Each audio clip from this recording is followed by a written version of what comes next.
So recently I got into thrillers and oh my god, it's like opening a whole new door that you cannot close again. Once you start, you just cannot stop reading them. But I know a lot of people are like, oh my god, thriller sounds cool, right? But where to start? So don't you worry because I got two addictive thriller books that are absolutely perfect for the beginner. And if you are going to get into thrillers, so don't worry because I've got you. So without any further ado, let's get started. So both the books are super easy to read. They are super twisty, dark and addictive. And I bet by the end of this video, you'll probably end up adding both of them into your TBR. So the first book is Lock Every Door by Riley Sager. So okay, imagine being broke, jobless and absolutely desperate for a new start. And then you get offered to live in one of Manhattan's most luxurious apartment. Sounds perfect, right? But, like every good thriller, nothing is ever that perfect. Our main character Jules has basically lost everything: her apartment, her job, her family, her boyfriend, everything. She's basically at the rock bottom. And then she sees an ad, an apartment sitter wanted at a building called Bartholomew, and it really seems too good to be true. And spoiler alert, it is. As soon as she moves in, she realizes that building is not something it really seems, because from the inside it is really very old, creepy, with some secretive rich residents who seem to know something that she doesn't. And then there are rules to live in that building, rules like no visitors and no talking to other residents and no spending other night away from your own apartment. And then one of the other apartment sitters goes missing, and from there the story turns into this haunting mix of mystery, paranoia and survival.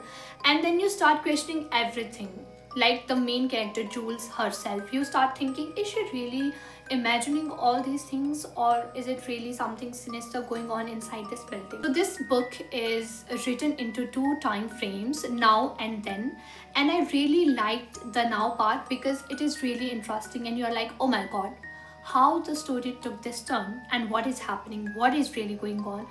And what I loved about Lock Every Door is how Riley Sager creates tension out of silence. Like you know something is really very, very wrong, but you just cannot quite tell what it is. So for me, when I was reading this book, I kind of guessed who the villain could be. Like I couldn't guess the plot. I tried, but I couldn't. But I knew the person who might be the villain, and I was like, yeah, I feel something is very wrong with this person, so it could be that this person is the villain. But you cannot, and I bet you cannot guess the plot, the twist of this book, because it is really insane and it is really good. The story, the way the story unfolds itself is really good. And there is this one twist inside the twist that is like, oh my god. At that point I was like, this really happened, oh my god, this is so sad and creepy. And I was like, no. But sometimes book might feel a little boring, like the author wanted to create this entire image of this place and she really went deep into creating that image. So sometimes it got really boring. I was like, okay, I know this is creepy, this is that, just move on. But if you want a thriller that is cinematic, creepy and easy to read, start with this book. The second book that I'm going to talk about, I bet many of you have heard about this book, and I started to read this book a few days back because I got to know that this book is going to be a movie, and I saw the trailer and I saw the cast.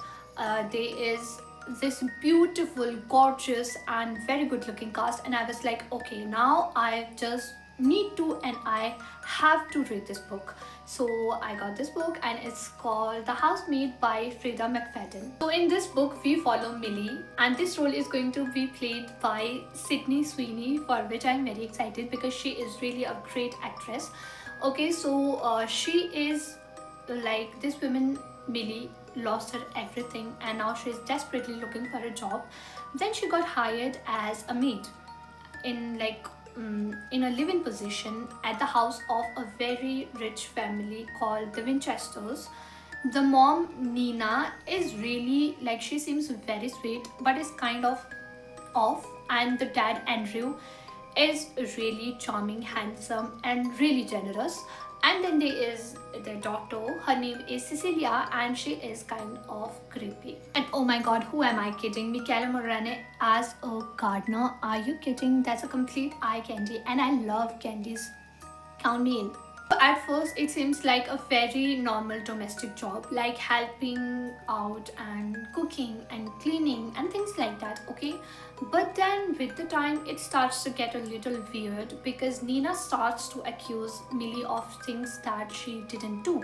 And then she starts to play mind games with her, and like the house then turns into this creepy mansion where Millie has to walk on eggshells every single day. Then Millie discovers something upstairs, and then this changes the story completely, entirely. And when you'll read that plot twist, you will be, I bet my life, I bet everything, that you'll be left with your mouth hanging open wide, like, oh my god, is this really like that? It really happened. So what I loved about the book is that the writing was very, very, very simple, and it was very fast paced, and I just flew through the book, and I bet you'll do the same. Even in one sitting you can complete the book, and the writing feels so simple, like you're just talking in normal English. If your English is not your first language, it will be very perfect for you. This book is written in two POVs. First comes the part 1, that is your mains, that is Millie's POV, and then comes your Nina's POV in the second part. So the book is really very good, and the plot twist is like, it's really that amazing. The good thing is that there is a sequel to The Housemaid's Secret, so if you end up loving the first one, you've got more to read. Trust me, I thought, like, I just closed my book a few times and I was like, okay, now let me guess the plot twist, what really happened here. But never for even once I could figure out what was going on, for like not a single time, unless until I really hit that point, that spot where everything got, just served to me, like in front of me, and I was like, okay, so that is what was going on. What I really loved about the book is how Frida McFadden keeps playing with power and manipulation. Like, you keep thinking, okay, who is in the power here, the maid or the family? I have to find the similarities between these two books. The biggest similarity is between the girls, because they don't have any family left and they are really desperate for jobs, and they have single penny left in their bank accounts, and they are like, oh my god, we have to do something, we have to just get a new start and start a really good life again. Both of the female characters are shown very strong in both of the books, and sometimes you find them a little bit nosy and you're like, okay, just save your damn life and get the hell out of here. But they are like, no, I'm going to find out what is going on in here and I'm going to solve it, and I'm going to be the hero. To lock every door, I'll give 4.5, because sometimes it got really boring and I was like, okay, let's just move on, let's just move to the next chapter, and it didn't. And to The Housemaid, it's absolutely a banger. I give this book a 5 out of 5, and after getting to know about the movie and the cast, and after watching the trailer, oh my god, you've got to watch the trailer. I give this book, if I have to and if I could, I'd give this book 10 out of 10. So you can start with either of the book, and if you like this video, maybe you should read both of them, because after these books you'll end up loving this genre, and then you'll crave for more thriller books, and you'll just keep googling at 3 a.m. in the morning, more books like The Housemaid, more books like Lock Every Door. It's going to be really fun. And if you like this video, subscribe to my channel, and we'll meet in another video with something new. Till then, happy reading, and don't